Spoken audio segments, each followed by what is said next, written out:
V Michalovciach predstavili technologické novinky, ktorých cieľom je zvýšiť bezpečnosť v meste. Jednou z nich sú detektory zvuku, kde sa využíva technológia schopná rozoznať zvuky alarmujúce kriminálnu činnosť. Dokážeme upozornit na celou řadu nebezpečných situací typu výstřel, výkřik, projevy agrese, tříštění skla a podobně. Ta reakce je v podstatě do 5 vteřin, je ta informace o té události na operačním oddělení. Aktuálně jim přijde informace do naší vlastní aplikace, kterou jste viděli, nicméně lze to plně automatizovat do systému, které městská policie využívá a potom to funguje zcela automatizovaně, že dojde alert, dojde k té události a automaticky se zobrazí kamery třeba v nejbližším okolí. Takhle to má standardně policie nastavené. Například v Plzni se aktivují kamery v okruhu 500 metrů.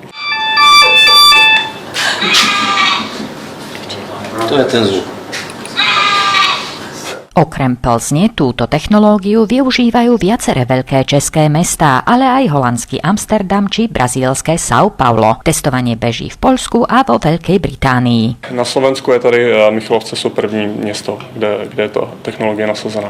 Ten detektor zvukov bude inštalovaný alebo prevažne tam, kde sú napríklad miesta, kde môže niečo vzniknúť, napríklad v parkoch, kde sa ľudia vo večerných hodinách presúvajú, alebo na miestach, kde skutočne je buď tma a je tam, alebo môže vzniknúť nejaké riziko.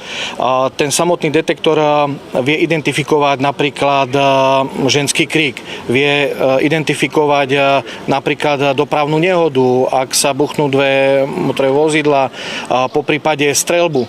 Takže v tú danú chvíľu operátor vie automaticky najbližšiu kameru, ktorá je k dispozícii, nasmerovať na dané miesto, kde je ten detektor a samozrejme následne hneď vysiela aj samotnú motorizovanú hliadku, ktorá vie už potom vykonať ďalšie úkony. 4 detektory zachytia podozrivý zvuk zo vzdialenosti 200 metrov a sú nainštalované na námestí Osloboditeľov, Kostolnom námestí, v parku Kerta a v blízkosti cintorína Červenej armády. Zatiaľ sú mestu Michalovce a mestskej polícii zapožičané na 3 mesiace. Je tam vlastně kvalitní 8směrový mikrofon, který snímá tu danou oblast a je tam procesor, který vlastně to vyhodnocuje tu událost, takže ten zvuk se neposílá nikam dál a zůstane na tom zařízení, kde se i plně vyhodnotí. Jsou vlastně 4 čidla, který se několik týdnů budou testovat tady, bude z toho závěrečné vyhodnocení a potom se policie rozhodne,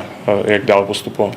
Testovanie zatiaľ prebieha celkom pozitívne pre nás. Mesto už zároveň pracuje na tom, aby získalo externé finančné prostriedky na to, aby sme zakúpili detektory zvuku nielen na tieto 4 lokality, ale ak sa to osvedčí aj na ďalšie miesta v Michalovciach.